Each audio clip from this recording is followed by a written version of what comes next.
बांधे घाट मनोहर, स्वल्प पंक नहीं तीर। तो कहते हैं गोस्वामी तुलसीदास जी, सुमन वाटिका सब ही लगाई। सब लोगों ने जो है सुमन माने पुष्पों की वाटिका, पुष्पों की बगीचा सब बना रखे हैं। ठीक है, पुष्पों की वाटिकाएं सब लोगों ने बना रखे हैं। और फिर क्या है कि विविध भांति कर जतन बनाई, बहुत जो है वे लोग माने यत्न करके वो वाटिकाएं सब बना रखी है। बहुत प्रकार के पुष्पों की वाटिकाएं सब बनी हुई है। लता ललित बहु जाति सुहाई, और फिर उसमें क्या है ना, बड़ी सुंदर लताएं, लता ललित बहु जाति सुहाई, बहुत सारे जातियों की सुंदर लताएं सब जो है उसमें बोलते हैं कि शोभा पाती है। फूल ही सदा बसंत की नाई, और सदा बसंत की तरह फूलती रहती है। अब तो बसंत ऋतु शुरू हो गई है ना, तो जैसे बसंत ऋतु में अभी तो हम लोग वासंती सरस्वती पूजा करते हैं ना, तो ये वसंत ऋतु में आप देखो पृथ्वी का जो रूप होता है, धरती का जो रूप है, बड़ा सुंदर है ना। चारों तरफ पीले पीले फूल सब दिखाई पड़ते हैं। वसंत ऋतु में बहुत प्रकार प्रकार के फूल सब खिले हुए दिखते हैं। तो कहते हैं कि राम राज्य में तो हर ऋतु में ऐसे ही फूल सब खिलते थे, और वसंत ऋतु की तरह जो है सारी लताएं पुष्पित होती थी और बड़ी सुंदर सुशोभित दिखाई पड़ती थी। गुंजत मधुकर मुखर मनोहर, मारुत त्रिविध सदा वह सुंदर।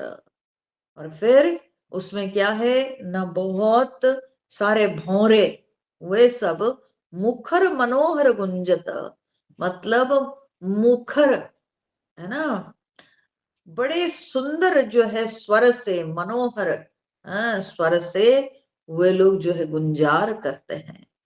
और मारुत त्रिविध सदा वह सुंदर, हमेशा 3 प्रकार की वायु बहती थी। ठीक है, शीतल मंद और सुगंधित वायु बहती थी।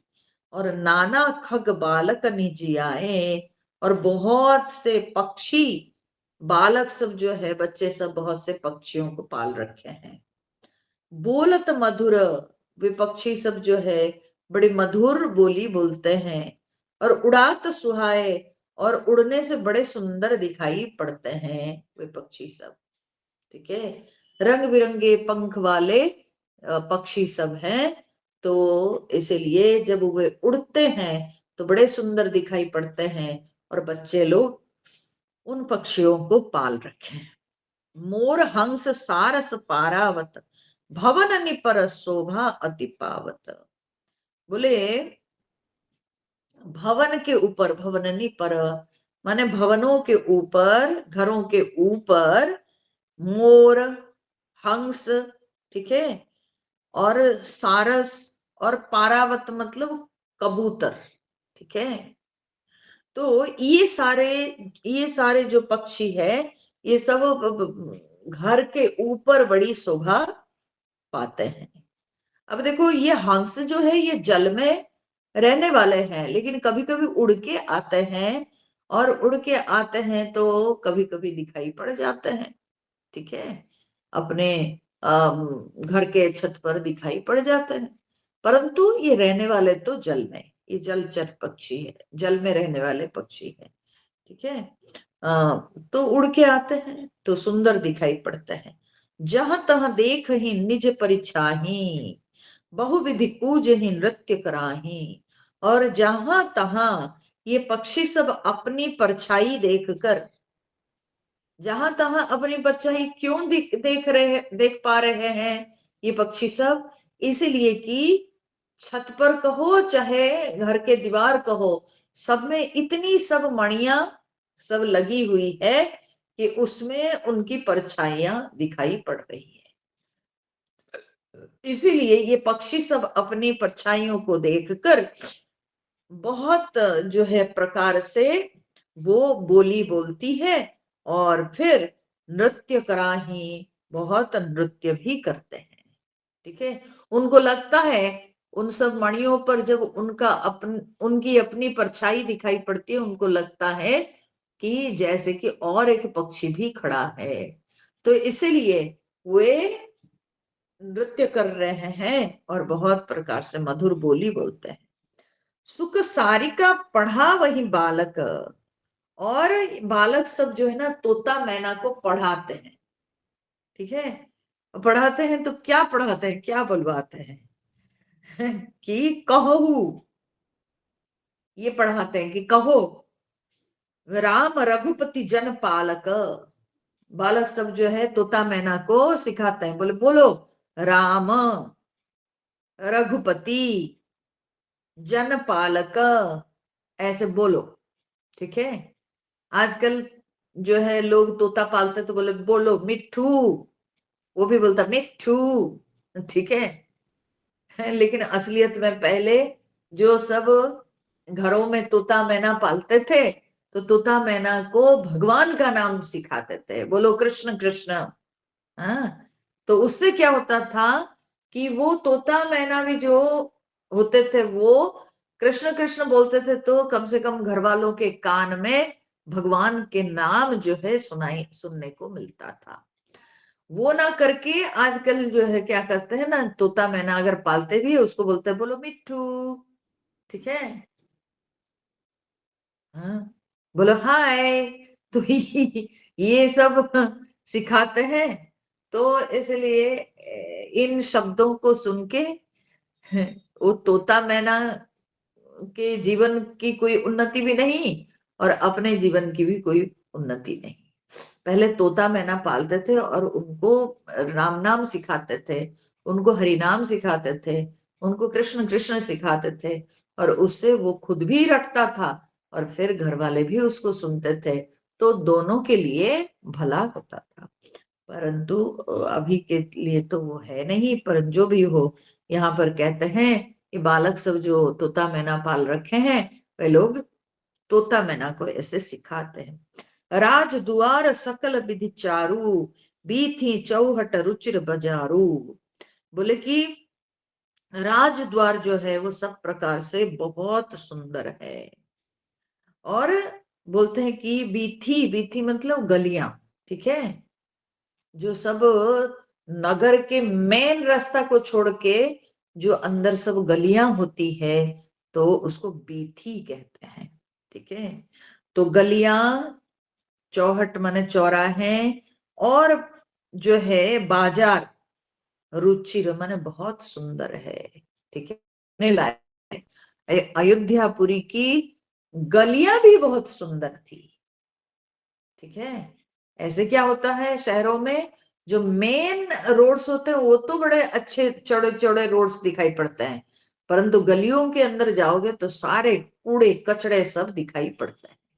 परंतु अयोध्यापुरी में वैसे नहीं थे, रोड्स बहुत अच्छे थे, बड़े सुंदर दिखाई पड़ते थे, और गलियां भी बहुत सुंदर थी, बाजार भी बहुत सुंदर। तो इस तरह से जो है उसके चौराहा भी सुंदर, सब जगह एक जो है सुकून मिलता था। सब जगह जो है साफ सुथरा, पवित्रता, और विभिन्न प्रकार के सजावट के साथ जो है पूरी अयोध्या पूरी जो है बहुत सुंदर सुशोभित लगती थी। और बाजार रुचि न बनई बरनत, गोस्वामी जी कहते हैं कि बहुत सुंदर बाजार है, उसको वर्णन करना चाहे तो भी नहीं वर्णन कर सकता है। ठीक है, रंग बिरंगे चीजें हैं, चारों तरफ लोग आ रहे हैं, खरीद रहे हैं, मोल मोलाई कुछ नहीं, एकदम। हाँ, जो लेने वाले आते हैं वे शांति से ले जाते हैं, देने वाले भी शांति से दे देते हैं। बोले बाजार रुचिर न बनई वर्णत, वर्णन करने नहीं बनता है। वस्तु बिनु गथ पाइये, बिनु गथ, हाँ, गथ का अर्थ होता है असलियत में सिक्का। ठीक है ना, तो बिनु गथ मतलब बिना सिक्के के, मतलब बिना मूल्य के, बिना दाम के। ठीक है। वस्तु बिनु गथ पाइए, बिना मूल्य के ही वस्तुएं मिलती है। ठीक है। अब बिना मूल्य की वस्तुएं कैसे मिल जाती थी? ये कैसा जो है बिजनेस? तो इसका कारण यही है, देखो कई कारण है इसमें। ये बिना मूल्य के जो बोल रहे हैं ना, मतलब बेचने वाले मूल्य नहीं रखते थे, परंतु लेने वाले अपने आप मूल्य दे जाते थे। ठीक है ना। तो बेचने वाले कोई भी वस्तु का कोई मूल्य नहीं रखते थे, लेने वाले अपने आप स्वतः वे जो है मूल्य दे जाते थे। अच्छा, दूसरा भी अर्थ यह हो सकता है कि क्यों बिना मूल्य के? इसलिए बिना मूल्य के कि जिसके यहां जो अधिक होता था, जो उपज था, जो भी अधिक होता था, वो ला करके रख देता था। ठीक है, भाई जिसको लेना है ले लो।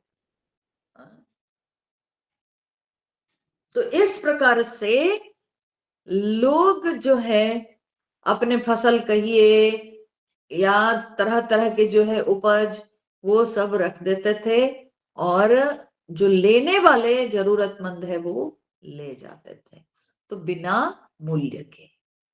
तीसरी भी बात यह है, हो सकता है कि बिना मूल्य कहने का तात्पर्य यह है कि सचमुच में वे लोग बिना मूल्य के बेचते थे। तो बोले फिर उनको धन कैसे मिलता था? बोले कि धन उन लोगों को जो है धन संपदा से ज्यादा सुख शांति थी। और जैसे कि अगर एक व्यक्ति अपने धान को बिना मूल्य के बेचते हैं, फिर जब उनकी जरूरत होती है दूसरी वस्तु की, मान लो उनको हल्दी की जरूरत होगी, तो जो जो दुकानदार के पास हल्दी है तो वो भी जाके वैसे ही बिना मूल्य के लेते थे। तो इस तरह से एक दूसरे को वस्तु ही देते थे, वस्तु का आदान प्रदान होता था और सबकी आवश्यकताएं पूर्ति होती थी। तो इस तरह से सब के सब इतने सुखी थे, संपन्न थे और उदार थे, तो बिना मूल्य के बाजार में वस्तुएं जो है उपलब्ध होती थी। जह भूप रमा निवास तह की संपदा की में गाइए। बोले जहां राजा है स्वयं, रमा निवास, स्वयं लक्ष्मीपति जहां राजा है, वहां की संपदा को कैसे वर्णन कर सकते हैं? बैठे बजाज सराफ बनिक अनेक मन कुबेर ते। बोले कि बजाज, बजाज मतलब क्या होता है ना, जो वस्त्र बेचने वाले, कपड़े बेचने वाले, जो कपड़े का व्यापार करने वाले, उनको बजाज कहते हैं। ठीक है। ये जो आजकल आप देखे होंगे कि बजाज सरनेम रखने वाले, कि बजाज मतलब जो कपड़े बेचने वाले, समझ गए? उनके पूर्वज लोग सब जो है कपड़ों का बिजनेस करते होंगे, वे कपड़ा बेचने वाले, तो इसीलिए उन लोगों का सरनेम वैसा ही हो गया, बजाज। ठीक है। फिर सराफ, सराफ किसको कहते हैं? सराफ होते हैं जो रुपया पैसा का लेन देन करते हैं। ठीक है। बोलते ये सब प्रकार के जो बनिया सब थे, तो अनेक मनहु कुबेर थे, मानो जैसे कि ये सब के सब कुबेर के समान थे, किसके पास धन का अभाव नहीं था। सब सुखी सब सच्चरित, सुंदर नारी नर शिशु जरठ जे। बोले सबके सब बड़े सुखी थे और सब सच्चरित्र थे। ठीक है। तो सुंदर नारी नर शिशु जरठ थे, सब के सब बड़े सुंदर थे, चाहे शिशु कहे, बालक कहिए, चाहे पुरुष कहिए, चाहे स्त्री कहिए, चाहे वृद्ध व्यक्ति कहिए, सबके सब बड़े सुंदर थे, सच्चरित्र थे, और सब के सब बहुत संपन्न सुखी थे। ठीक है। अब देखो, यहाँ पर एक बात को समझना आवश्यक है। वर्तमान के समय में जो अर्थनीति में हम लोग पढ़ते हैं, भाई उसमें कहा जाता है कि अर्थ की आवश्यकता ही अर्थ का जो है ना संचालन करती है। ठीक है ना, सबको मनी की जरूरत है और उसी से जो है क्या होता है, ट्रांजैक्शन चलता है। परंतु राम जी के समय में, राम राज्य में सबकी पवित्रता, सबके सच्चरित्र ही अर्थ के आदान प्रदान में मुख्य भूमिका लेती थी। ठीक है, वहां किसी को अर्थ की आवश्यकता नहीं, क्योंकि राम जी की कृपा से सब के सब संपन्न थे। तो आवश्यकता की बात नहीं थी, बल्कि सबकी पवित्रता, सबकी सबके सच्चरित्र जो है वो मुख्य स्थान लिया था। ठीक है, ये अर्थ के जो आदान प्रदान में। उत्तर दिशि सरोजु बह, निर्मल जल गंभीर। और नगर के उत्तर दिशा में सरयू नदी बह रही है, जिसकी जल बड़ा निर्मल है, बहुत ही स्वच्छ है। और फिर वो नदी जो है गंभीर, बहुत गहरा है। ठीक है, जल बहुत निर्मल है और गहरा है। बांधे घाट मनोहर, स्वल्प पंख नहीं तीर। और फिर उसमें मनोहर घाट सब बंधे हुए हैं, बड़े सुंदर घाट सब बंधे हुए हैं उस नदी में। और उसमें बिल्कुल किनारे पर जरा भी कीचड़ नहीं है। वो तो अब भी देखने को मिलता है। सरयू जी के तट जो है केवल बालू का राशि है। ठीक है, रेत है, पंख नहीं है, रेत है। तो ऐसी जो है वो सुंदर सरयू नदी, है ना, बहुत मजा आता है स्नान करने में सरयू जी में। आप लोग अयोध्या जी में जाते हैं, राम जी का दर्शन करते हैं, तो निश्चित रूप से सरयू में स्नान करिएगा। सरयू जी एक पवित्र नदी है, जिसके किनारे भगवान राम जी का अवतार हुआ था। और ऐसी नदी जिसमें स्वयं राम जी नहाते थे, तो हम लोगों को भी जब अयोध्या में दर्शन करने हम जाते हैं भगवान जी का, तो निश्चित रूप से सरयू जी में स्नान करना चाहिए। तो ऐसे जो है सरयू पवित्र नदी, जिसमें बिल्कुल पंख नहीं, एकदम रेत है। और उसके तीर जो है किनारे बड़ा सुंदर है, कीचड़ नहीं है। दूरी फराक रुचिर सु घाटा। फिर क्या हुआ ना, दूरी फराक, है ना, कुछ दूर पर, अलग कुछ दूर पर, हाँ, रुचिर सु घाटा, वो सुंदर घाट है ना। अयोध्यापुरी से मतलब कुछ ही दूर पर वो सुंदर घाट है, जहां जल पिय ही बाज गज ठाटा। तो बोलते जहां पर घोड़े, हाथी, ये सब जो है जल पीते हैं, ठाटा, ठट्ट के ठट्ट जल पिया करते हैं। ठीक है, बहुत झुंड के झुंड सब हाथी घोड़े ये सब जल पीते हैं। माने इन पशुओं के जल पीने का भी एक जो है रखा गया है स्थान, जहां पर वे ये पशु सब जल पीते हैं। फिर पनिघट परम मनोहर नाना। फिर पनिघट, पनघट, हाँ, परम मनोहर नाना। तो बोलते हैं कि ये पनघट मतलब क्या होता है। पनघट मतलब होता है, घट मतलब होता है क्या ना, मटकी। तो घड़ा, घड़ा भरने के लिए, जहां से घड़ा में पानी भर के घर के काम काज के लिए लिया जाता है, उसको पनघट कहते हैं। तो बोले ऐसे जो घड़ा भरने के लिए जो घाट है, बहुत से मनोहर नाना, बहुत सारे ऐसे घाट है जो कि बड़े सुंदर है। और पानी भर के कौन ले जाएंगे घर, तो बोले कि सब स्त्रियां, है ना। पहले जमाने में स्त्रियां जो है पानी भर के घड़ा में ले जाती थी घर के कामकाज के लिए, तो इसलिए वो स्त्रियों का घाट है बेसिकली। ठीक है, तो तहा न पुरुष कर ही स्नाना, वहां पुरुष लोग स्नान नहीं करते हैं।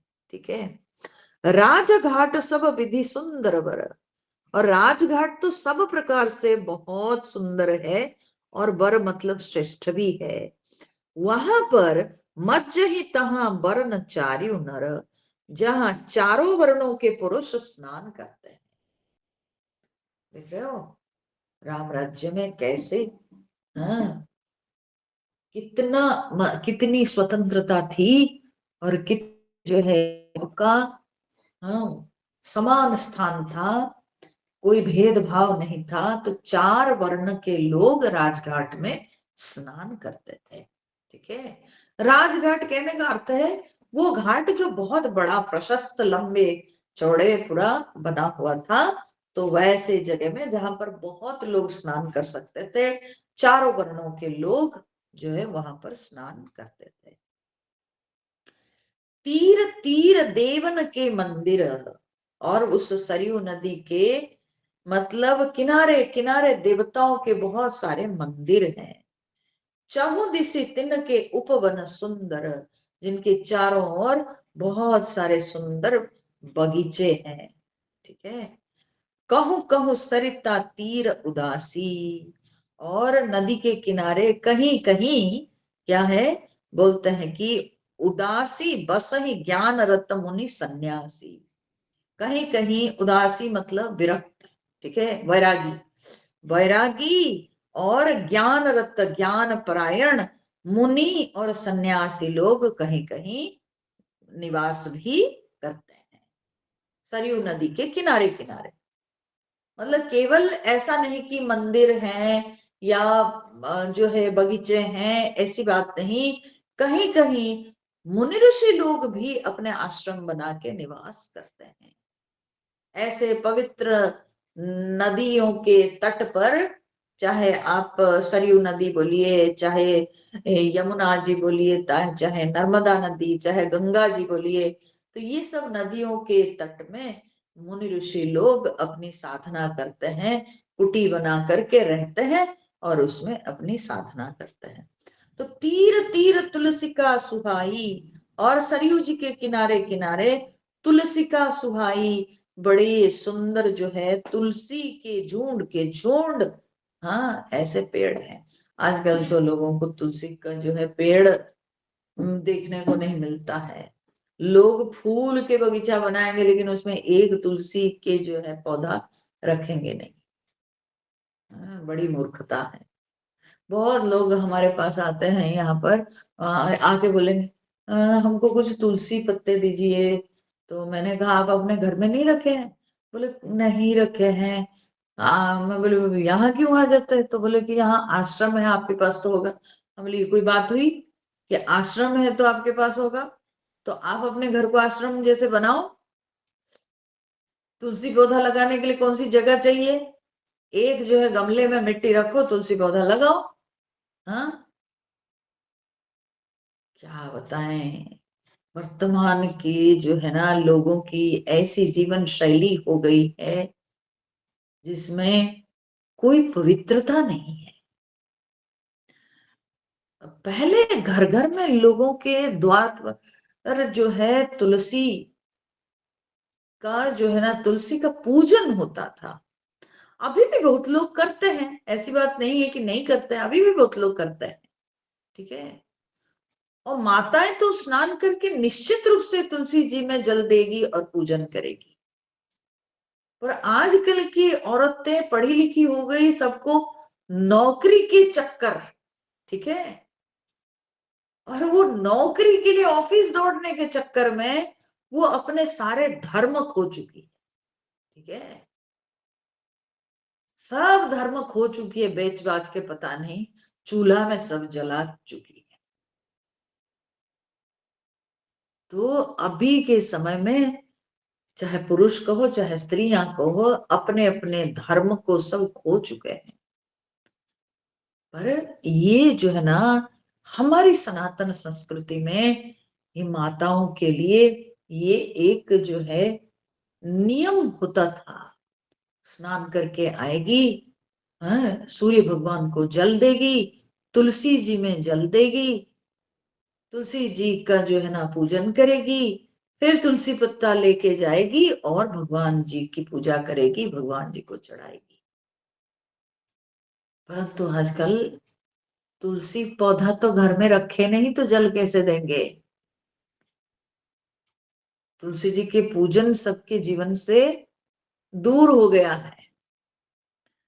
बहुत खराब लगता है ये सब देख करके, पर क्या करें। घोर कलिकाल है ये। तो यहाँ पर कहते हैं कि किनारे किनारे पर सुंदर तुलसी जी के झुंड बहुत सारे पेड़ हैं। वृंद वृंद बहु मुनि न लगाई, और इसको कौन लगाया ना, मुनियों ने लगा रखे हैं। ठीक है, मुनियों ने लगा रखे हैं। मुनियों के जो आश्रम है सब ना किनारे पर, वे लोग मुनि ऋषि लोग जो है उनकी जरूरत के लिए उनके पूजा में आवश्यक है, तो इसलिए वे लोग जो है झुंड के झुंड तुलसी के पौधे सब लगा रखे हैं। फिर पुर शोभा कछु बरन न जाई, बाहेर नगर परम रुचिराई। और बोलते हैं कि नगर की शोभा तो कुछ कही नहीं जाती, इतनी सुंदर शोभा है। ठीक है, अरे तुलसी जी की बात आई ना, तुलसी जी की महिमा इतनी है कि बहुत सारे पुराणों में तुलसी जी की इतनी सुंदर जो है कथा सब दी गई है। विभिन्न पुराणों में बोलते हैं कि तुलसी जी के लिए भगवान विष्णु जो है लोटपोट हो करके रोने लगे थे, जब तुलसी अपने शरीर को, जब उनको पता चला कि उनका पति का नाश हो गया भगवान के हाथों, शंकर जी जब उसको नाश किए, तो तब वो अपने शरीर को त्याग दी। तो विष्णु भगवान तुलसी जी के भाव में लोटपोट होके रोने लगे थे। ऐसी कथा आती है, इतना प्रेम तुलसी के प्रति भगवान का हो गया था। ठीक है, तो तुलसी जी का पूजन करना चाहिए जो भगवान की इतनी प्यारी है।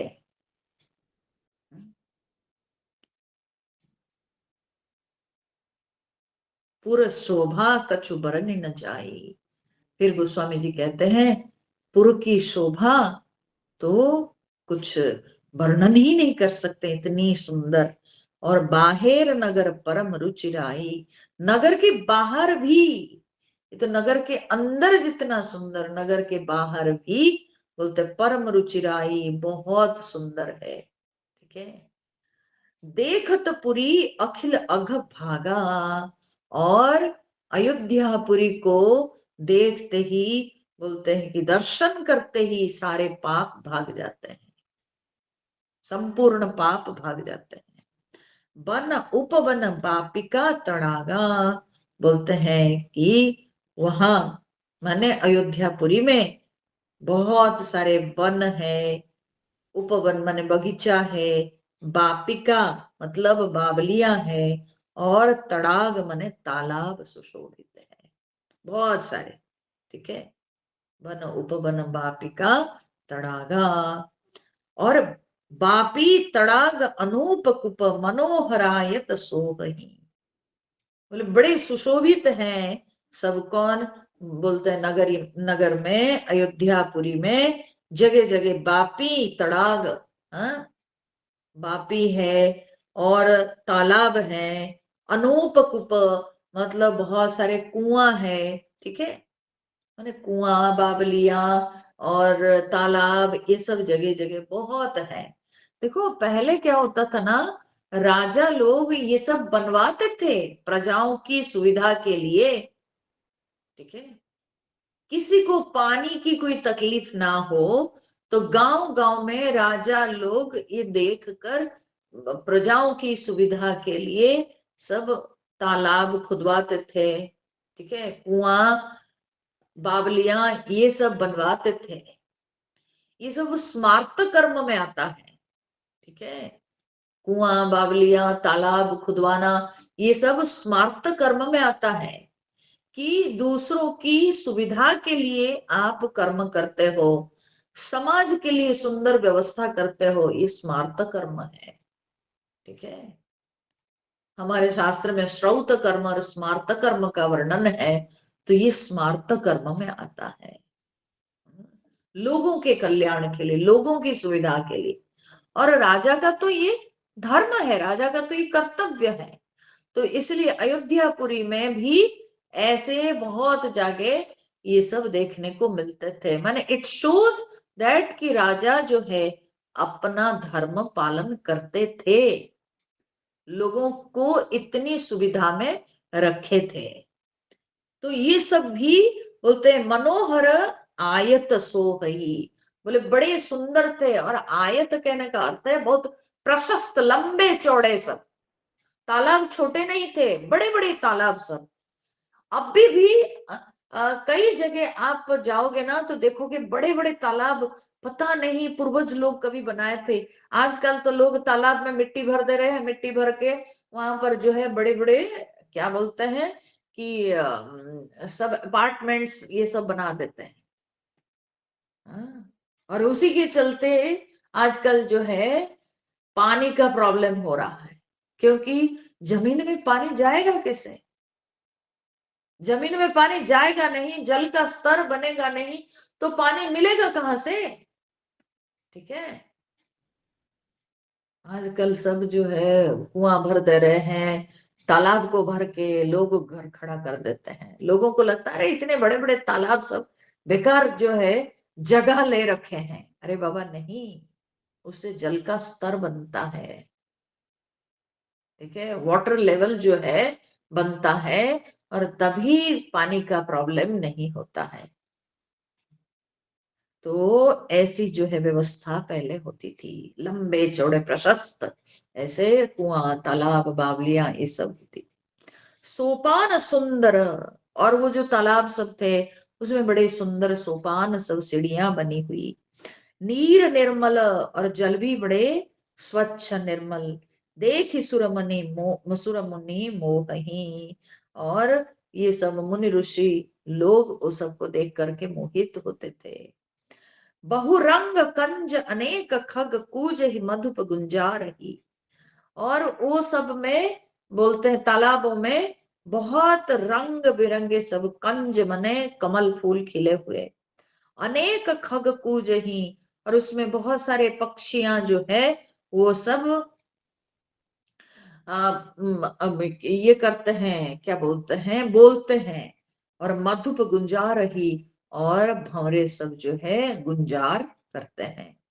आराम रम्य पिकादि खग रव जन पथिक हंकार ही। आराम, आराम शब्द का अर्थ यहाँ पर आराम नहीं है, बल्कि आराम का अर्थ है यहाँ पर बाग फुलवारी, उसको आराम कहता है, ठीक है। जिसमें रमण किया जाता है उसको आराम कहते हैं। और फुलवारी को, बाग फुलवारी को आराम कहा जाता है, ठीक है। अब देखो ये सब शब्द ऐसे हैं, इसको इसके सब क्या होता है ना, अनेक अर्थ होते हैं। तो आप बगीचों में भी तो आप रमण करते हो ना, बगीचा उपवन में रमण करते हैं। तो इसलिए आराम का अर्थ होता है फुलबारी या बाग, बगीचा। तो बोलते हैं वो बाग फुलबारी बड़े रमणीय है, रम्य। पिकादि खगरव, और पिक आदि माने कोयल आदि सब जो है वह सब हमेशा कुहू कुहू करते हैं। जन पथिक हंकार ही, ऐसे लगता है जैसे कि वे, हाँ, माने पैदल चलने वाले बटोही सबको बुलाते हैं, ऐसे लगता है, ठीक है। रमानाथ जह राजा सोपुर बरनी की जाई, गोस्वामी जी कहते हैं जहाँ स्वयं रमानाथ राजा है, सीतापति राम जी जहां पर राजा हैं, या लक्ष्मीपति भगवान स्वयं जहां पर राजा है, उस पुर का वर्णन हो सकता है क्या? अनिमादिक सुख संपदा रही अवध सब छाई। अणिमा आदि 8 सिद्धियां जो है, ठीक है, अणिमा, गरिमा, लघिमा, महिमा, प्राप्ति, प्राकाम्य, आदि ये सब जो है ना 8 सिद्धियां, ये जो है रही अवध सब छाई, ये सारे जो है 8 सिद्धियां विराजमान करती है, और सारे सुख संपत्तियां जो है अयोध्यापुरी में पूरा छा रही है, किसी को किसी भी प्रकार के कष्ट नहीं। सेम ऑल्सो कृष्ण भगवान के समय में भी जो है ब्रज में, है ना, गोपी गीत में, इसलिए तो गोपियां गाती है, बोलती है कि हे कृष्ण, जब कृष्ण भगवान अदृश्य हो गए, गोपियों से मिलते मिलते जब गोपियों के मन में थोड़ी देर के लिए अहंकार आता है और कृष्ण भगवान अदृश्य हो जाते हैं, तब गोपियां गाते हुए कहती है कि हे कृष्ण तुम कहाँ चले गए, क्योंकि जब से तुम ब्रज में आए हो तो तब से जो है ब्रज में लक्ष्मी जी विराजमान रहती है। लक्ष्मी जी विराजमान रहती है। श्रयत इंदिरा शाश्वत अत्र ही, बोले कि इंदिरा माने लक्ष्मी, लक्ष्मी ब्रज को श्रयते, श्रयते मतलब आश्रय करके, श्रयते इंदिरा शाश्वत अत्र ही, शाश्वत माने हमेशा के लिए लक्ष्मी जी ब्रज को आश्रय कर ली है जब से तुम ब्रज में आए हो। तो जहां पर भगवान रहते हैं वहां तो लक्ष्मी जी विराजमान होगी ही, सारी सुख संपदा वहां हमेशा विराजमान होगी। तो कहते हैं कि जह तह नर रघुपति गुण गावही, बैठी परस्पर इहि सिखावही। और फिर अब पूर्ववासी सब क्या बोलते हैं? पूर्ववासी सब क्या बोलते हैं? अब देखो याद रखना, ये कब का ये है जानते हैं, दृश्य है, ये ऑलरेडी माता सीता जी वाल्मीकि जी के आश्रम में चली गई है और राम जी इधर राज्य कर रहे हैं, और उनके अधीन अभी पूर्ववासी सब जो है बड़े सुखी संपन्न होके रह रहे हैं। वो एपिसोड जो है भगवान के जीवन का खत्म हो चुका है, क्योंकि लवकुश का जन्म हो चुका है। हम लोग कल पढ़े थे ना, लवकुश का जन्म हो चुका है, तो मतलब सीता जी अभी वन में जा चुकी है। वो जो होना था, लोग लांछन लगाना था, वो लगा दिए, और राम जी सीता जी का परित्याग कर दिए। अब उसके बाद राम जी के राज्य में अभी जो है सबके सब सुखी हैं, सबके सब संपन्न है, सब अपने अपने कर्तव्य में तत्पर हैं, और ऐसे जो है ये स्थिति चल रही है। और अभी नगरवासी जहां तहां आपस में बैठे हुए चर्चा करते हैं, आपस में बोलते हैं, क्या बोलते हैं? न जहां तक नर रघुपति गुण गावही, जहां तहां सब राम जी के गुणगान करते हैं। बैठी परस्पर इहि सिखावही, और बैठ करके जहां तहां आपस में एक दूसरे को सिखाते हैं। क्या सीख देते हैं आप? एक दूसरे को बोले भजहु प्रणत प्रतिपालक राम ही। एक दूसरे को सिखाते, बोलते हैं कि भजो, हाँ, किनको भजो ना, प्रणत प्रतिपालक, जो अपने प्रणत माने शरणागत के पालन करने वाले राम जी है, उनको भजो, ठीक है। फिर शोभाशील रूप गुण धाम ही, जो शोभाशील रूप गुण के धाम है उनको, उन राम जी को भजो। फिर जलज विलोचन श्याम लगात ही, और जे जो कमल नयन है, जलज माने कमल, जलज विलोचन, जो कमल नयन और श्याम वर्ण के, है ना, श्याम वर्ण के जिनके अंग हैं, बोले वो राम जी को भजो। पलक नयन इव सेवक त्रात ही, बोले जिस तरह से पलक, हाँ, नेत्रों की रक्षा करती है, ठीक है, पलकें जिस तरह से अपने नेत्रों की रक्षा करती है, ठीक वैसे ही राम जी अपने भक्तों की रक्षा करते हैं। बोले वो राम जी को भजो। फिर धृत सर रुचिर चाप तुनी रही, बोलते हैं कि जो हाथ में बाण और धनुष धारण किए हुए हैं, सुंदर धनुष धारण किए हुए हैं, और जिनके कमर में सुंदर तरकस बंधा हुआ है, बोले वो राम जी का भजन करो। संत कंज बन रवि रणधीर ही, बोले संत रूपी कंज वन, माने कमल वन के लिए जो रवि माने सूर्य के समान है, वो रणधीर राम जी का भजन करो। ठीक है, माने संत रूपी कमल वन के लिए भगवान राम जी राजा है, राम जी क्या बोलते हैं, सूर्य है। जैसे सूर्य के प्रकाश से कमल खिलते हैं, वैसे संत रूपी कमल वन माने जब राम जी आते हैं तो संत के मुख खिल उठता है, संत लोगों के अंदर प्रसन्नता छा जाती है। तो इसलिए संत रूपी कमल वन के लिए राम जी तो सूर्य के समान है। राम जी के आने पर संतों का मन खिल उठता है, संतों के मुख में प्रसन्नता आ जाती है, संत लोग जो है बहुत आनंद अनुभव करते हैं।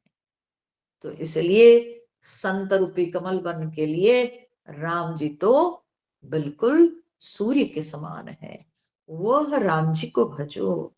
काल कराल ब्याल खग राज ही, और बोलते हैं काल कराल ब्याल, ब्याल माने सर्प। हाँ, बोलते हैं कि ये काल रूपी, कराल माने भयंकर भयानक, हाँ, भयानक सर्प के, हाँ, खग राज ही, सर्प को भक्षण करने वाले गरुड़ के समान जो राम जी है। ठीक है, ये भयानक काल रूपी सर्प को जो भक्षण करने वाले गरुड़ जी के समान राम जी हैं, उनका भजन करो। अर्थात जहां राम है, ठीक है, राम चिंतन में जब व्यक्ति खो जाता है तो उसके मन पर समय का प्रभाव नहीं रहता है।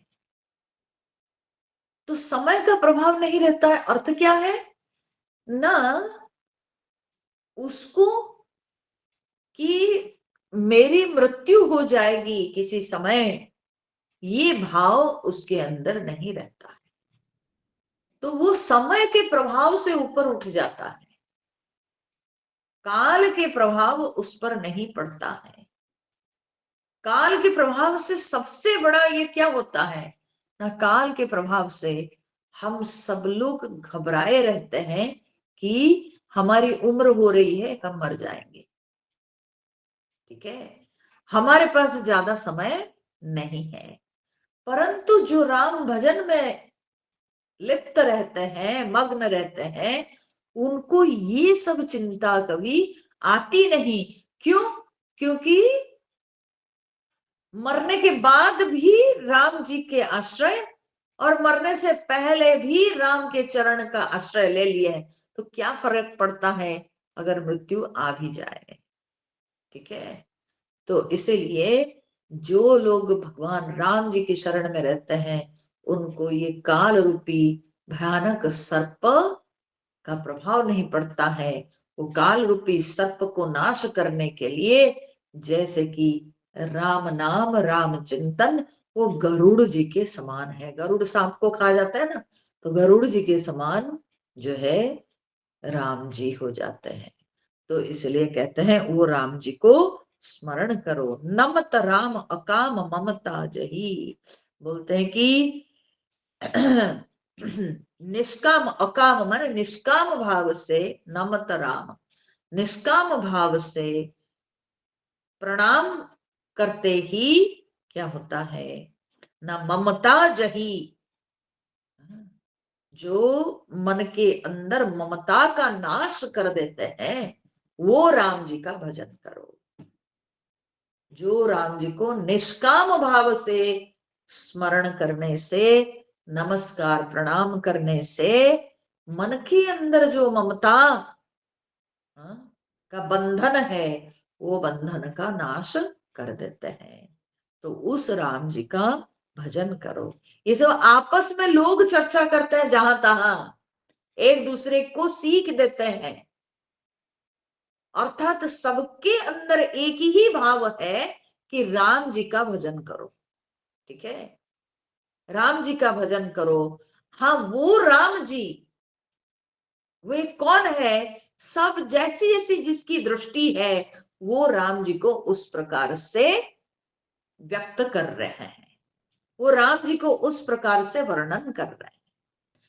परंतु घूम फिर के सबके अंदर एक ही भाव है कि राम जी का भजन करो। ठीक है, राम जी का भजन करो। लोभ मोह मृग जूथ किरात ही, मन सिज करी हरि जन सुख दात ही। बोले लोभ मोह रूपी मृग माने हिरणों के जूथ, हिरणों के समूह के, लोभ मोह रूपी हिरणों को, हिरणों के समूह को नाश करने के लिए जो राम किरात माने भील शबर के समान है, उनका भजन करो। भील शबर जो है वे वन में जाते हैं, जाके क्या करते हैं ना, हिरण का शिकार करके ले आते हैं।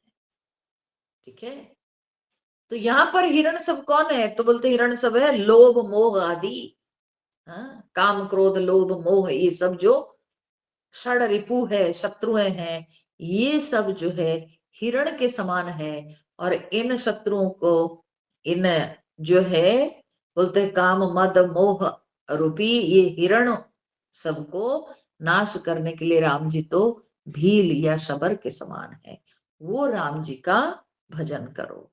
मनसिज करी, मनसिज माने मनसी माने मन में, जो माने जात, जो मन में जात होते हैं, तो वो कामदेव। ठीक है, ये कामदेव का और एक नाम है मनसिज। तो कहते हैं कि कामदेव रूपी हाथी, करी माने हाथी, तो कामदेव रूपी हाथी के लिए हरि, हरि मतलब सिंह।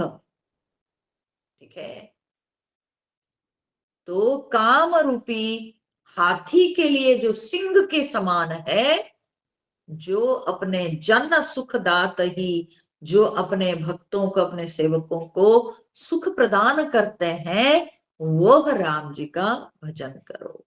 संशय शोक निबिड़ तम भानु ही, बोले कि संशय और शोक रूपी निबिड़ तम माने घन अंधकार के लिए, घन अंधकार को दूर करने के लिए जो भानु माने सूर्य के समान है,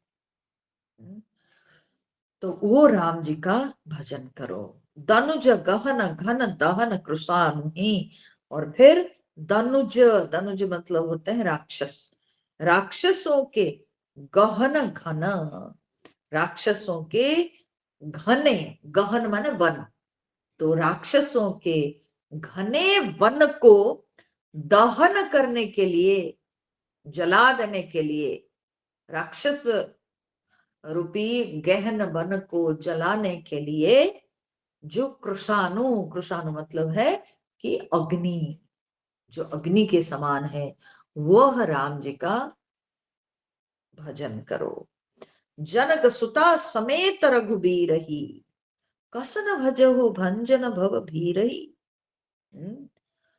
बोले कि भंजन भव, भव भंजन भीरही, बोलते कि ये संसार जन्म मृत्यु के भय को भी, माने भय को, भव भी, बोले कि जन्म मृत्यु के भय को नाश करने वाले जनक सुता समेत रघुबीर ही, जानकी समेत श्री राम जी को कसन भजहु, क्यों नहीं भजन करते हो। भजन करो वो राम जी को, जिनके भजन से मन के अंदर के सारे दोष मिट जाते हैं, मन में प्रसन्नता छा जाती है, सारे दुख दुर्दशा दूर हो जाती है। तो क्यों नहीं वो राम जी का भजन करते हो। बहु वासना मसक हिम राशि, बोलो बहुत सी वासना रूपी मच्छरों का नाश करने के लिए हिम, हिम मतलब क्या है, हिम मतलब आप यूं सोच लीजिए कि शीत है, ठीक है, बर्फ है, शीत है। ठंड के समय कहाँ मच्छर रहते हैं। अपने आप ही जब ठंड अधिक होती है तो मच्छर दूर भागते हैं, मच्छर नष्ट हो जाते हैं, ठंड में मच्छर नहीं। और जैसे ठंड खत्म होगी और गर्मी धीरे धीरे शुरू होगी तो बस मच्छरों का जन्म होता है। तो बोलते हैं कि ये मच्छर सब कौन है, बोलते हैं कि हमारे अंदर जो वासनाएं सब है, ठीक है। तो बहुत सारी वासनाएं, मच्छर देखो, मच्छर तो असंख्य होता है, एक दो नहीं होता, असंख्य। वैसे ही हमारे अंदर असंख्य वासनाएं पड़ी हुई है जो कि दिखाई नहीं पड़ती है। तो बोलते बहुत वासना रूपी ये मच्छर सबको नाश करने के लिए राम जी हिम के समान है, अर्थात शीत के समान है, ठीक है। तो जो बर्फ या शीत के समान राम जी मच्छरों के लिए, वो राम जी को भजन करो। सदा एक रस अज अविनाशी ही, जो हमेशा नित्य एक रस है, जो अजन्मा है, जो अविनाशी है, वो रघुनाथ जी को भजो। मुनिरंजन भंजन मही भारही, तुलसीदास के प्रभु ही उदार ही। बोलते वो राम जी जो कि मुनियों के मन को रंजन करते हैं, आनंद देने वाले, और धरती के भार को नाश करने वाले, वो राम जी को भजन करो। और तुलसीदास जी के उदार प्रभु है, स्वामी है, वो श्री राम जी को भजन करो। यहाँ तुलसीदास जी अपने भाव को जोड़ दिए, ऐसे थोड़ी है कि अयोध्यापुरी में राम जी के समय लोग तुलसीदास जी को याद कर रहे थे कि तुलसीदास जी के उदार राम जी को भजन करो। ये तुलसीदास जी अपनी भावना को जोड़ दिए, ठीक है। उस चिंतन में तुलसीदास जी इस तरह से मग्न हो गए हैं तो अपने आप को रोक नहीं पा रहे हैं। तो पाठक सबको वे सूचित कर रहे हैं, बोलते हैं ये तुलसी के जो उदार स्वामी प्रभु राम जी है उनका भजन करो, ठीक है। सबको कहते हैं यही विधि नगर नारी नर करहि राम गुणगान। इस तरह से नगर के नर नारी सब राम जी के गुणगान करते हैं। सानुकूल सब पर रही संतत कृपा निधान। और बोलते हैं कि कृपा निधान राम जी हमेशा सब पर बहुत अनुकूल रहते हैं, अर्थात बड़े प्रसन्न रहते हैं सबके ऊपर, ठीक है। प्रजा सब भी बहुत सुखी है, शांत है, संपन्न है, और राम जी भी सबके ऊपर बड़े प्रसन्न है, ठीक है। तो जो स्वयं स्वामी है वो अपने अपनी प्रजा पर प्रसन्न है, और प्रजाएं भी अपने स्वामी को लेकर बड़े सुखी हैं। फिर जब ते राम प्रताप खगेसा उदित भयो अति प्रबल दिनेशा। अब काकभूषुंडी जी कहते हैं गरुड़ जी, जब से राम प्रताप रूपी सूर्य का उदय हुआ, तब से क्या हुआ ना, पूरी प्रकाश रहे तिहु लोका। बोलते तब से, बोलते हैं संपूर्ण तीनों लोकों में पूरा प्रकाश पूर्ण हो गया, चारों तरफ तरफ प्रकाश भर गया। और बहुत न सुख बहुत न मन शोका, बहुतों को सुख मिला और बहुतों के अंदर शोक, बहुतों के मन में शोक उत्पन्न हुआ, माने दुख उत्पन्न हुआ। दुख कहने का अर्थ यहाँ पर क्या है ना, बहुतों को कष्ट मिला, ठीक है, बहुतों का नाश हुआ और बहुतों को सुख मिला। हाँ? जब से राम प्रताप रूपी सूर्य का उदय हुआ तब से बहुतों को माने शोक और बहुतों को सुख। अच्छा, राम जी के समय शोक किसको मिला? अभी तक तो हम सुनते आ रहे थे कि राम राज्य में सब सुखी सुखी, हाँ? किसी को कोई कष्ट नहीं था, दुख नहीं था। तो बोले सुनिए, जिन्हें शोक ते कहूं बखानी, तो कहते हैं कि जिन सबको शोक हुआ, हाँ, दुख हुआ, उनका पहले बखानते हैं। तो प्रथम अविद्या निशा नशानी, सबसे पहला, हाँ, जिनको शोक हुआ वो कौन है ना, अविद्या। हाँ? ये अविद्या रूपी निशा, अविद्या रात्रि, हाँ, नशानी, ये अविद्या रात्रि नष्ट हो गई। तो दुख किसको मिला ना, अविद्या को। अविद्या टिक नहीं पाई। जब राम जी का उदय हुआ तो अविद्या टिक नहीं पाई। अविद्या टिक नहीं पाई का अर्थ क्या है? इसका अर्थ है कि राम जी के राज्य में सब प्रजा ज्ञानी गुणी हो गए, ठीक है, और किसी के अंदर अविद्या रही नहीं, सबके सब बड़े ज्ञानी हो गए। फिर अघ उलूक जहां तहां लुकाने, अघ माने पाप, पाप रूपी उल्लू जो है जहां तहां छिप गए, ठीक है।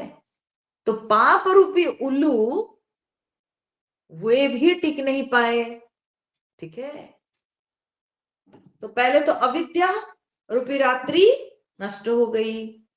दूसरे नंबर पर ना पाप भी जहां तहां छिप गए, जहां तहां छिप गए, माने राम जी के राज्य में लोगों के ऊपर पाप का प्रभाव नहीं रहा, वे सब तो छिप गए, ठीक है, पाप सब। और फिर काम क्रोध कैरव सकुचाने, काम और क्रोध रूपी कैरव, कैरव मतलब कुमुद, ठीक है, कुमुद, कोका फूल कहते हैं ना, क्या बोलते हैं वही, है ना। तो कुमुद, हाँ? जो उड़ीसा के लोग हैं, उड़िया में कहते हैं कोई फूल, है ना। तो कुमुद जो है ये काम क्रोध कैरव सकुचाने, काम और क्रोध रूपी कैरव अर्थात जो कुमुद, कुमुदिनी, तो बोलते वो सब सकुचाने, वो सब संकुचित हो गए, ठीक है, वो सब मूंद गए। क्यों? क्योंकि सूर्य के प्रकाश में कुमुद कभी, कुमुद कुमुदिनी खिलते नहीं। सूर्य के प्रकाश में कमल खिलता है और चंद्र के प्रकाश में कुमुद कुमुदिनी जो है वे खिलते हैं। तो क्योंकि राम रूपी सूर्य का उदय हुआ तो इसलिए काम क्रोध रूपी कुमुद कुमुदिनी जो है वो सबके सब संकुचित हो गए। फिर विविध कर्म गुण काल स्वभाव ए चकोर सुख लहै न काऊ, तो बोलते हैं ये जो प्रकार प्रकार के, हाँ, प्रकार प्रकार के ये सब बंधन में डालने वाले कर्म, गुण, काल, स्वभाव, ये सब के सब, ये सब चकोर है, ए चकोर सुख लहै न काऊ, जो कि सूर्य के प्रकाश में बिल्कुल सुखी नहीं हो पाए, ये सब चकोर है। और चकोर को चंद्रमा से प्रेम है, सूर्य से प्रेम नहीं है, तो इसलिए ये सब चकोर के समान है। कौन सब? ना बंधन में डालने वाले विभिन्न प्रकार के कर्म, गुण, काल, ठीक है, और स्वभाव, ठीक है, बंधन में डालने वाला स्वभाव। हाँ, तो ये सब जो है, ये सब चकोर के समान है। इनको राम जी के इसमें सुख नहीं मिला, क्योंकि राम जी रहे तो लोग तो राम जी के चिंतन के कारण, राम जी की कृपा से उनके अंदर जो है कोई बंधन था नहीं, माया का बंधन रहा ही नहीं। सबके सब ज्ञानी हो गए, सबके सब उन्मुक्त हो गए, तो किसी के ऊपर कोई बंधन, माया का बंधन था नहीं। तो मत्सर मान मोह मद चोरा। हाँ, ये जो है ना मत्सर, मत्सर मतलब क्या होता है? ईर्ष्या, ठीक है। मत्सर मतलब होता है ईर्ष्या। हाँ, तो मत्सर मान मोह मद रूपी चोर सब जो है, इन कर हुनर न कब निहु ओरा। और उनका हुनर, उनकी कला भी कहीं देखने को नहीं मिली। ये जो चोर है, चोरों की चोरी करने भी एक कला है, ठीक है ना। वो कला कौशल वे लोग जानते हैं। तो बोलते ये सब चोर माने मत्सर मान मोह मद रूपी चोर सब, इनका तो चला ही नहीं हुनर, ठीक है। माने लोगों के मन को चुराने के लिए ये हुनर चला ही नहीं। धर्म तड़ाग ज्ञान विज्ञान, और धर्म रूपी तालाब में ज्ञान और विज्ञान, हाँ, ऐसे अनेक कमल खिले। ज्ञान विज्ञान रूपी अनेकों कमल खिले हैं, ठीक है। तो अभी देखो, ये जो अब ये जो माने क्या बोलते हैं, धर्म रूपी तालाब में ज्ञान विज्ञान रूपी कमल खिले, तो मतलब इन सबको सुख मिला, ज्ञान विज्ञान को सुख मिला। अब तक जो बोले थे, जो लगभग 12 हमको लगता है दोष, माने अविद्या, पाप, काम, क्रोध, कर्म, गुण, काल, स्वभाव, मत्सर मान मोह मद, ये सब जो है ना, इन सबको शोक मिला। मतलब ये सब टिक नहीं पाए, ये सब की वृद्धि नहीं हुई राम जी के समय में। और जो ज्ञान विज्ञान, हाँ, रूपी जो है कमल, ये सब विकसित होने लगे, ठीक है। तो इन सबको सुख मिला, इसका मतलब। और सुख संतोष विराग विवेका, विगत शोक एक कोक अनेका। सुख, हाँ, संतोष, वैराग्य, विवेक, ये सब क्या है? बोलते हैं कि ये सब विगत शोक एक कोक अनेका, ये सब चकवे हैं, ठीक है। चकवा पक्षी, चकवा पक्षी को सूर्य से बड़ा प्रेम है, ठीक है ना। चकवा पक्षी को सूर्य से प्रेम है, परंतु जो चकोर है, चकोर को चंद्रमा से प्रेम है, ठीक है। तो चकवा पक्षी माने चक्रवाक, ठीक है। चकवा माने चक्रवाक। तो जो चक्रवाक है, वो सबके शोक दूर हो गए। वो चक्रवाक सब के कौन? बोले सुख संतोष वैराग्य विवेक रूपी चक्रवाक पक्षी के दुख दूर हो गए। यह प्रताप रवि जाके उर सब करई प्रकाश। बोलते राम जी रूपी ये जो सूर्य, और जिसके हृदय में जब भी प्रकाश करता है, ठीक है, जाके उर जब करई प्रकाश, जिसके हृदय में जब भी राम प्रताप रूपी सूर्य, हाँ, प्रकाश करते हैं, तो क्या होता है ना? पछिले बाढ़ ही, पछिले बाढ़ ही, पछिले बाढ़ मतलब जो पीछे जो कहे गए, जो सारे दोष सब, अविद्या, पाप, काम, क्रोध, है ना, कर्म, गुण, ये सब जो है ना, ये सब बढ़ेंगे। हम्म। और प्रथम जे कहे ते पावही नाश। सॉरी सॉरी सॉरी सॉरी, पछले बाढ़ ही मतलब जो पीछे कहा गया, अर्थात जो सारे सुख संतोष वैराग्य विवेक, ये सब जो कहा गया, वे सब बढ़ेंगे, ठीक है। और जो पहले कहा गया, जो काम क्रोध मद आदि, वो सब का नाश होता है। ठीक है, राम जी के प्रकाश में। अर्थात व्यक्ति के अंदर सारे सद्गुणों की वृद्धि होती है और जो असत गुण सब है वो सब दूर हो जाते हैं जहां राम विराजमान होते हैं। ठीक है, और ये बात केवल उस समय सत्य थी ऐसी बात नहीं, ये आज भी सत्य है। जब हमारे हृदय में राम जी अवतार लेते हैं, हम अगर अपने हृदय को अयोध्यापुरी करेंगे और उस अयोध्या में, हृदय रूपी अयोध्या में अगर राम जी विराजमान होते हैं तो हमारे हृदय से भी सारे दोष दूर हो जाते हैं और सारे जो है ज्ञान, विवेक, वैराग्य आदि जो सद्गुण है, ये सद्गुण सब बढ़ने लगते हैं। इन सद्गुणों की वृद्धि होती है। तो अगर हम चाहते हैं हमारे जीवन में सब सद्गुण आवे, तो उसके लिए हम राम जी का नाम लें, राम जी का स्मरण करें, राम जी का चिंतन करें, राम जी को अपने हृदय में अवतार लेने के लिए हम उनके लिए जगह बनाएं। तब ये सारे दोष, दुर्गुण, दुष्प्रवृत्तियां ये सब दूर हो जाती है और सारे सत्य प्रवृत्तियां हमारे अंदर प्रवेश करती है। तो ये जो है ना, केवल उस समय में ये बात हो रही थी ऐसी बात नहीं, ये आज भी संभव है, ये आज भी होता है। तो भ्रातन सहित राम एक बारा, संग परम प्रिय पवन कुमारा।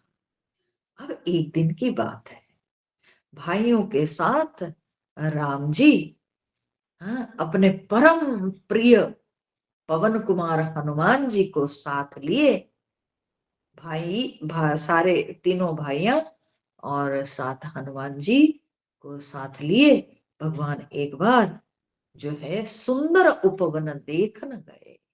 सुंदर उपवन, सुंदर बगीचे सब घूमने के लिए गए, भगवान निकले कि चलो अपने अयोध्यापुरी में जगह जगह पार्क्स है, जगह जगह जो है बहुत बढ़िया गार्डन्स बने हुए हैं, चलो आज घूमते हैं, है ना। तो ऐसे भगवान निकले तो सब तरु कुसुमित पल्लव नए, और सब वृक्ष वहां फूले हुए नए पत्तों से युक्त थे। जाने समय सनकादिक आए, वही सुंदर अवसर जानकर सनकादि मुनि सब आए। ठीक है, सनक सनंदन, सनत कुमार और सनातन। ठीक है, सनक, सनंदन, सनत कुमार और सनातन। ठीक है, बड़ा कंफ्यूजन होता है ये नाम। तो ये चार कुमार है। इनको कुमार क्यों कहा जाता है? क्योंकि ये हमेशा कुमार वयस के रहते हैं। कुमार वयस माने क्या होता है ना, लगभग 5 से लेकर के 10-12 साल के आयु तक, बस। ये बड़े नहीं होते हैं, ये ऐसे ही दिखाई पड़ते हैं। और ये चार भाई ये ब्रह्मा जी के मानस पुत्र हैं। चारों के चारों ब्रह्मचारी है, ऊर्ध्वरेता। ठीक है, ये मुनि सब ऊर्ध्वरेता यानी ब्रह्मनिष्ठिक ब्रह्मचारी है। और ये चारों कहीं रहते नहीं, ये घूमते रहते हैं हमेशा। और बोलते हैं कि, और ये करते क्या है, तो बोलते हैं कि जान समय सनकादिक आए, तेज पुंज गुणशील सुहाए।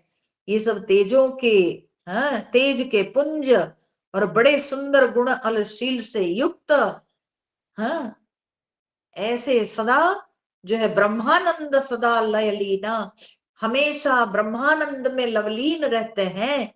देखत बालक बहुकालीना, यद्यपि देखने में ये बालक जैसे लगते हैं लेकिन है तो बहुकालीन। माने है बहुत पुरातन, है बहुत पुरातन, परंतु देखने से बालक के जैसे लगते हैं। माने देखने से लगता है अरे कल के बच्चे हैं, लेकिन है नहीं कल के बच्चे, ये है तो बहुत पुरातन। और उनको लगा कि ये बढ़िया समय है, ये मानकर वहां पर वे लोग आए। जब भगवान इधर से निकले हैं घूमने के लिए, उधर से जो है सनक सनंदन आदि वे भी पहुंच गए। रूप धरे जनोचार्य वेदा, बोलते हैं कि इनको देख कर लगता है मानो चार वेद जैसे कि रूप धारण करके धरती पर पधारे हैं। ठीक है, मतलब चार वेद रूप धारण करके, क्यों? इसीलिए कि वेद में क्या है, वेद में ज्ञान है। वैसे ही ये चारों बालक देखने में तो बालक लगते हैं, लेकिन महाज्ञानी, ज्ञान के भंडार। ठीक है, तो इसलिए इनको देखने से लगता है जैसे कि चारों वेद ये रूप धारण करके आए हैं। समदर्शी मुनि विगत विभेदा, ये चारों भाई जो है ये समदर्शी है, सर्वत्र समान दर्शन करते हैं, इनके अंदर कोई भेदभाव नहीं, ये समदर्शी हैं। और मुनि विगत विभेदा, ये सब मुनीश्वर जो है विगत विभेदा, इनके अंदर कोई भेद भावना नहीं है, सदा अद्वैत भावना में रमते हुए ये लोग उस दिन पहुंचे। आशा वसन, इनके वस्त्र क्या है, ये क्या क्या पहनते हैं? आशा, आशा माने दिशाएं। ठीक है, माने दिगंबर। ठीक है, दिशाएं जिनके वस्त्र है, तो दिगंबर। तो दिगंबर का अर्थ क्या है? दिशाओं को वस्त्र रूप से धारण करना माने क्या है? शरीर पे कोई कपड़े नहीं है, माने सब उलग्न घूमते हैं, ये सब कुमार के जैसे दिखाई पड़ते हैं, सब उल्लग्न घूमते हैं। तो व्यसन यह तीन ही, इन सब के एक ही व्यसन है। व्यसन मतलब क्या जानते हैं? व्यसन मतलब आदत, हैबिट।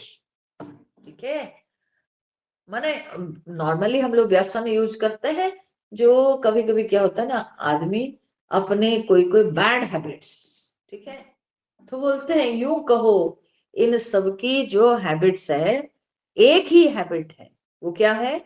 न रघुपति चरित्र होई तह सुनहि, जहां रघुनाथ जी के चरित्र कथा होती है वहां ये चारों कथा अवश्य सुनते हैं। समझ रहे हो राम कथा का कितना महत्व है? जहां राम कथा होती है ये चारों अवश्य कथा सुनते हैं। यही इनका जो है ना व्यसन है, बैड हैबिट है। माने जहां राम कथा हुई वहां चल दिए, सुनने जाता है। इनको राम कथा में इतनी रुचि है कि वो उनके जाने योग्य स्थान है कि नहीं विचार नहीं करता है। राम कथा होती है माने वो स्थान पवित्र है और राम कथा का श्रवण करना चाहिए। तो ये जो है चारों भाई ये वहां वहां चले जाते हैं।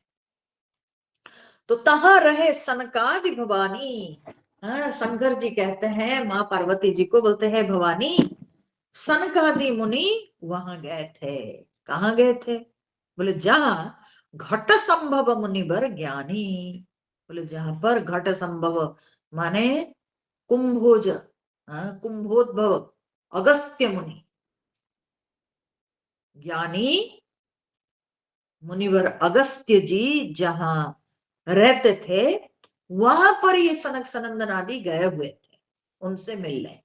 ठीक है, राम कथा मुनिवर बहु बरनी, और वो श्रेष्ठ मुनि अगस्त्य ने बहुत प्रकार से जो है बहुत सी राम जी की कथाएं वर्णन की, जो कि ज्ञान जोनी पावक जिमि अरनी। बोले कि जो कथा ज्ञान उत्पन्न करने में ये उसी प्रकार समर्थ है जैसे कि अरणी लकड़ी से अग्नि उत्पन्न होती है।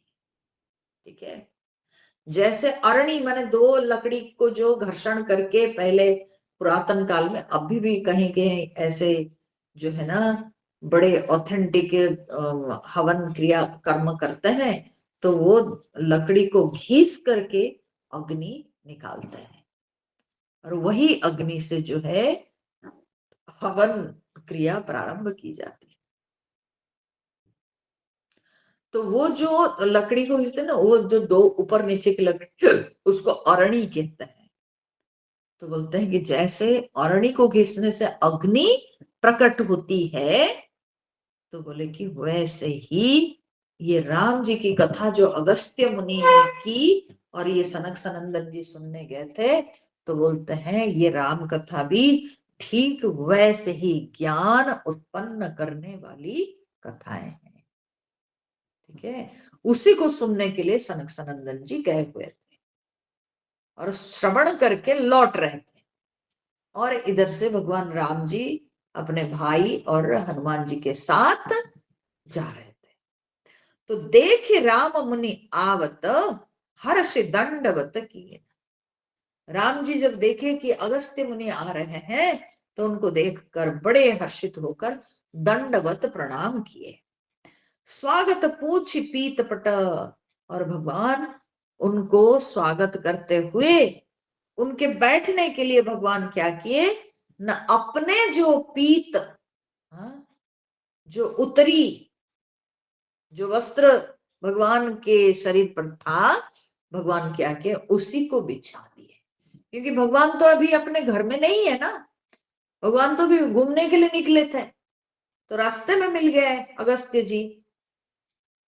तो तत्क्षणात भगवान उनको दंडवत प्रणाम करके फिर उनके बैठने के लिए व्यवस्था की। कैसे न, अपने शरीर पर जो वस्त्र था उस वस्त्र, उस पीत वस्त्र को बिछाकर भगवान उनको निवेदन किए बैठने के लिए।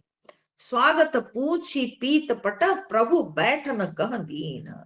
ठीक है, बैठने के लिए भगवान अपना पीत वस्त्र को बिछा दिए। अब जब सनक सनंदन आदि 4 कुमार यहाँ पर उपस्थित हैं और भगवान राम जी भी अपने अपने भ्राताओं के साथ विराजमान हैं, तो यहाँ पर क्या चलेगा? यहाँ पर सत्संग ही होगा। तो क्या सत्संग हुआ?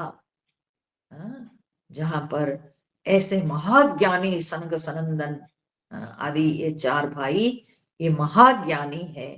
ऐसे महाज्ञानी सनक सनंदन जी उपस्थित हैं और राम जी जो है उस समय आके पहुंचे हैं, तो इनके बीच में जो सत्संग हुआ, वो सत्संग को हम लोग कब सुनेंगे? कल के सत्संग में सुनेंगे, है ना।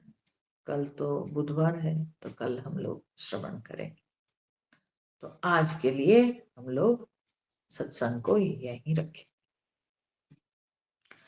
श्री राम जय राम जय जय राम, श्री राम जय राम जय जय राम, श्री राम जय राम जय जय राम, श्री राम जय राम जय जय राम, श्री राम जय राम जय जय राम, श्री राम जय राम जय जय राम, श्री राम जय राम जय जय राम, श्री राम जय राम जय जय राम, जय सीताराम जय हनुमान।